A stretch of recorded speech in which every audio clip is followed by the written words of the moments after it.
we have to bring our women together and talk with them, have a conversation, discuss the importance of taking care of themselves. Most of these women, well, including myself, we used to be dependent on men to do things for us.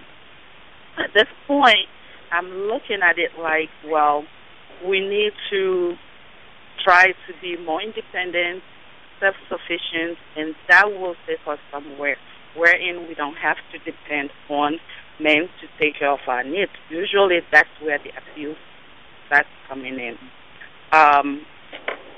Well, once in my career, I did work in a domestic violence shelter. It's not the same as in Sierra Leone, but however, they are similar in nature because these were low-income families, homeless folks who come in. And most of the reason why they do come in is because they have a man in their life who cares for them, because I would say they really do care for these women. However, these women, they become solely dependent on their men. And what happens is they will, in return, the men really do not care about them and just walk off, start beating them up, treating them like trash. And for this to stop, the bottom line is we need to bring awareness into our community and stand firm, talk to our women, our girls from young age, as old as 5. We have to keep them in school, and we have to make them aware, and they need to learn and know that at this point we have to take responsibility and do things for ourselves. I know it's hard, it's difficult, because I've been there once, but what we need to do at this point is, from my own perspective, is we have to do a lot of education, as everyone has said, bring in awareness and implement certain programs. Counseling can work also. And at this point, we can see how we can reduce a little bit of poverty in the community. And I think men has more power, they have more authority, and that's because they have more money compared to women. And so for us to really come in and make some changes, we have to empower these women. And we have to make sure that they can handle their own affair and not depend on these men. Depending on men is the grassroots of all the evil and all the problems. And that's just my piece of take on this one. Thank you. Thank you very much, Nene. Two major things have jumped out from this conversation so far. Amy has mentioned the bride price and the dowry, and you have mentioned economic empowerment and the reliance of women on their men. Very interesting, and I've got questions for you. But for now, I'd like Isata to tell us what her view is on this aspect. Hi. Once again, I thank you for inviting me to this program. In the first place, what I would like to say is that since the government of Sierra Leone joined other states to take part and ratify the Convention on the Elimination of All Forms of Discrimination Against Women, our government has not been very serious in domesticating these laws in Sierra Leone. Why did I say that? Since 1988, when this process started all over the world, and we have been sleeping on our wings, I should say. We have not been taking the issue seriously. We have been allowing women to suffer a lot more than they should have. So we all realized that in 2007, it was towards election, and this issue was going into politics, because the women have been demanding a lot more about rights and about this bill to be enacted. So the government, in a rush, did the the act, pass the act in the parliament, and then these acts, I will not say are like very much efficient. A lot of issues were not taken into consideration when they were putting these acts together. In the first place, we realized that there were different groups working on the same bill, and at the end of the day, they produced different bills, different issues on the same bill. So who knows? Maybe they did not take the one that focused greatly on women and all other issues included.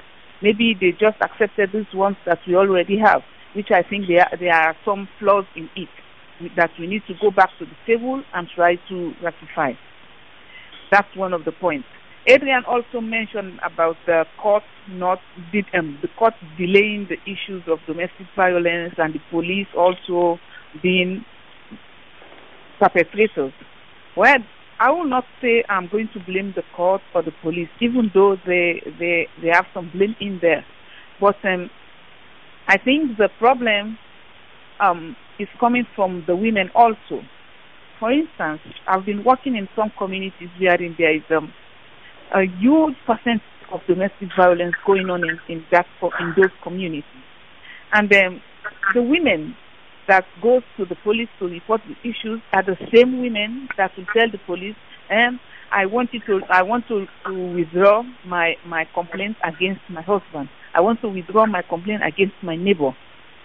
Because we are not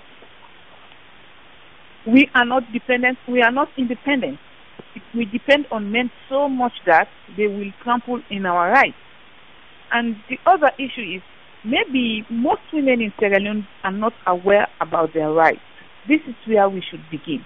If women are aware that they have rights and their rights need to be respected, I think they will be able to understand that if a man violates them, either physically or verbally, then they know that there is a law that protects them. But there are organizations in Sierra Leone that go about in the name of implementing these human rights laws, implementing other issues, implementing these gender acts. Maybe they do so on their own accord, or maybe they are doing it because they are like enriching themselves somehow. I'm saying this because I've worked with several organizations that when they go to the people, they don't tell the people exact or the real thing that's involved in these issues. They misinform the people, and this is where the problem all lies. If you that is going to teach the community about domestic violence and you're taking the wrong messages along with you, then how do you expect the people in these rural communities that are not educated to understand fully about what they should do and what they should not do? So this is a problem also.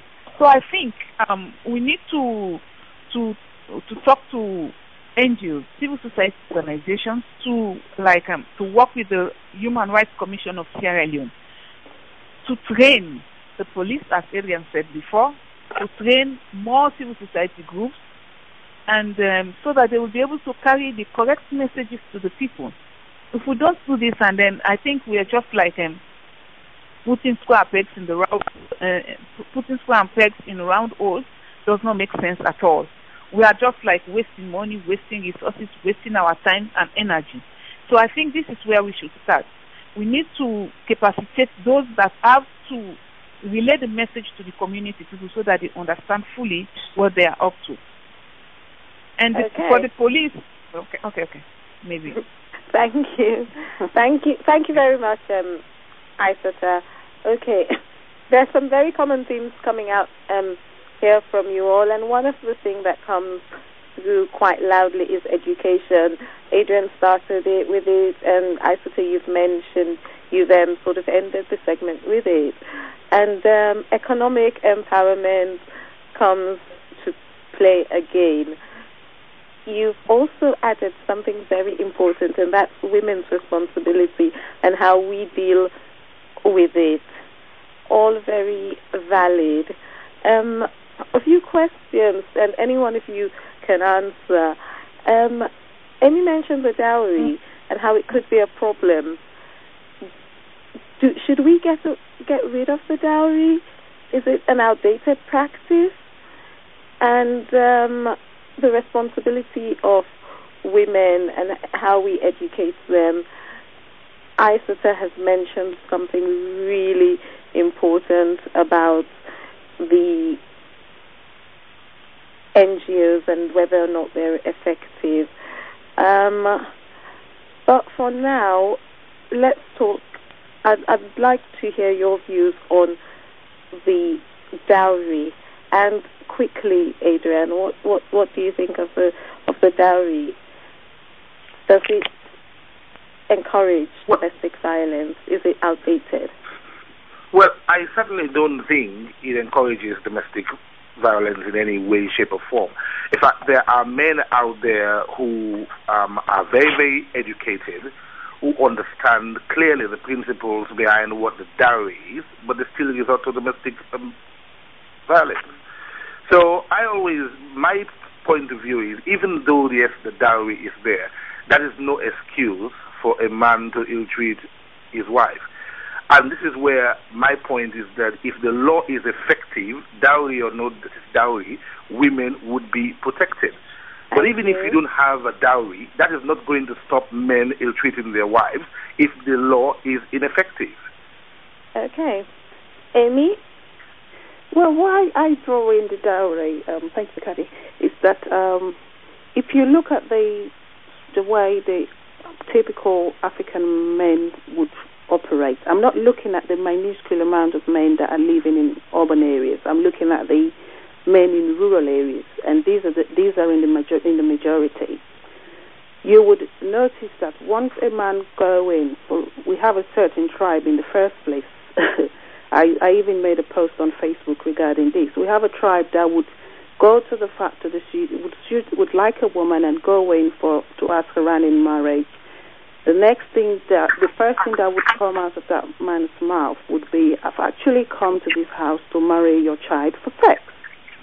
Now, with that kind of mentality, and then you have the family consenting to this sort of thing, in that, of course, they would even assert the word, "Yes, you're free to take this woman for sex." So if this woman goes back and then she's been married, the dowry has been passed on to the family, she's taken to her matrimonial home, her husband would predominantly see her as a sexual object, which means he has actually bought her specifically in those terms for sex.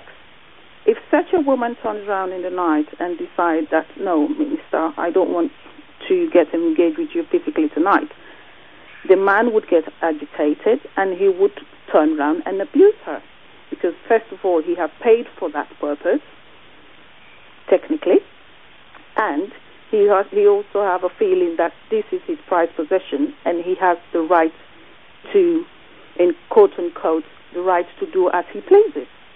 So in that sense, I think the dowry at this stage of the discussion, or at this stage of domestic violence and women's issue, should be a thing of the past. It should be re-examined whether we should do it, because some cultures would really ask for a huge amount of money.